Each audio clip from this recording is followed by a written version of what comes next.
bienvenue sur la chaîne. Si vous êtes nouveau, n'hésitez pas à vous abonner et activer la cloche de notification. Catalina est chez Martial avec Albero et les autres. Elle dit ensuite à Albero qu'elle aime toujours. Albero est surpris. Ils sont interrompus par Rota qui veut parler à Albero mais Albero refuse et Catalina décide de s'en aller. Elle croise le capitaine dehors. Elle demande ensuite au capitaine de lui dire le nom du tueur. Le capitaine répond, on ne connaît pas tout comme la TEA. Catalina se moque ensuite de lui et lui dit que c'est Titi qui a tué Martial. Elle dit ensuite au capitaine, contrairement à vous, nous sommes au courant de tout. À la TEA elle demande au capitaine de se mettre au travail. Il est très embarrassé. Jessica arrive dans la nouvelle propriété avec Daniela. Elle décide de rester dans la voiture car, Calvo est là. Calvo donne les documents de la propriété à Daniela. Il présente alors un homme à Daniela pour qu'il reste s'occuper d'elle. Daniela appelle ensuite Calvo et lui crie dessus en disant qu'elle l'avait averti qu'elle ne voulait voir personne dans la propriété. Elle demande ensuite à Calvo de tuer le jeune homme. Calvo tue le jeune homme et décide de s'en aller.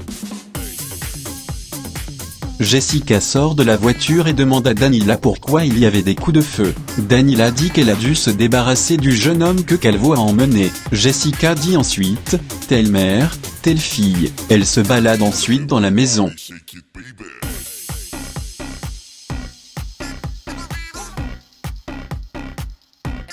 Daniela fait visiter l'intérieur à Jessica. Jessica dit qu'elle n'aime pas la décoration.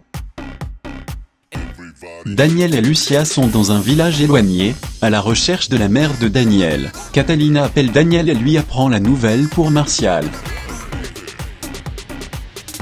Daniel informe ensuite Lucia, qui n'est pas choquée par la nouvelle car, elle ne veut plus avoir de lien avec son passé. Daniela est toujours dans la maison avec Jessica qui élabore un plan pour creuser des tunnels dans la maison. Elle veut aussi blinder les vitres car, c'est très exposé. Catalina se rend dans la chambre d'Hilda qui s'est remise à parler. Hilda vit dans le passé, c'est à dire, elle croit avoir 20 ans de moins. Elle dit ensuite à Catalina qu'elle est revenue pour voler son mari qui est Albero. Elle insulte ensuite Catalina, elle la traite de prostituée. Catalina se sent blessée et décide de s'en aller. Albero essaie de calmer Hilda qui l'insulte à son tour. Elle demande à Albero la raison pour laquelle il regarde Catalina avec les yeux doux. Elle se dispute avec lui.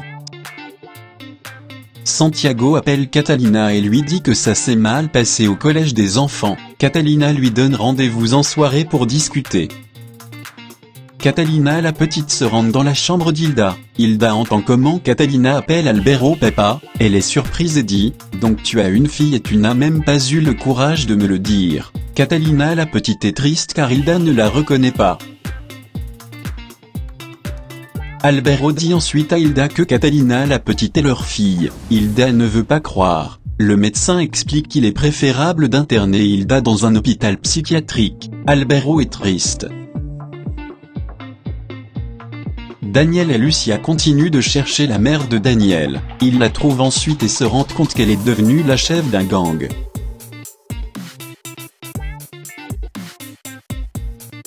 Mariana supplie encore Santiago de ne rien dire à sa mère. Catalina arrive ensuite et demande à Santiago de lui raconter comment ça s'est passé à l'école. Santiago ment à Catalina pour protéger Mariana. De l'autre côté, Daniela essaie la perruque de sa mère. Elle rigole. Jessica décide ensuite d'appeler Maëra et Flavia. Jessica demande à Maëra et Flavia de venir de toute urgence à Pereira. Albero et Catalina décident de se rendre chez Hernandario pour y passer la nuit. Catalina dit ensuite qu'elle veut faire partie du combat contre la diablesse. Albero refuse et lui demande de laisser ça pour les hommes.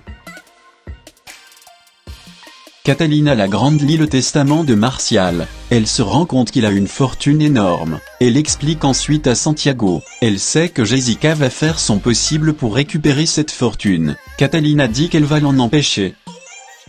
Daniela explique à Jessica tout ce qu'elle a vécu pendant son absence. Elle se souvient qu'elle n'est pas la fille de Martial. Elle demande ensuite à Jessica de lui dire le nom de son père. Jessica échappe le sujet, et demande à Daniela où elle a caché l'argent. Daniela dit qu'elle a enterré dans le jardin de sa grand-mère. Jessica demande à Daniela de l'accompagner là-bas immédiatement, pour pouvoir récupérer l'argent, car c'est la nuit et personne ne pourra la voir.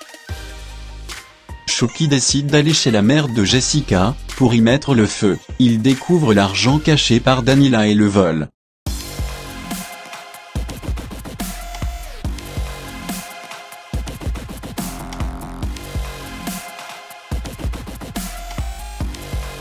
N'hésitez pas à aller faire un tour sur notre page Facebook, et de vous y abonner. Merci beaucoup.